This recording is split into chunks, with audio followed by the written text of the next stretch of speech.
রান্না করছি মুরগির মাংস। হচ্ছে মুরগির মাংস ঝাল ঝাল করে রান্না করবো। এই আদা রসুন বাটা দিয়ে দিচ্ছি।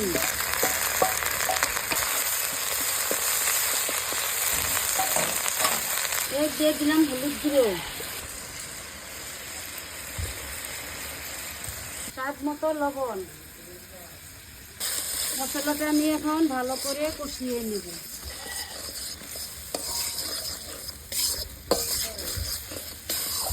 মশলা কষানো হয়ে গেছে, মাংস দিয়ে দিব।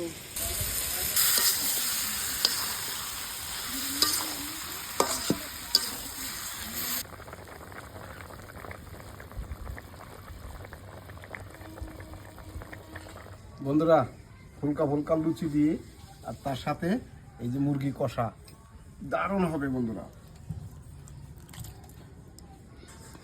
ও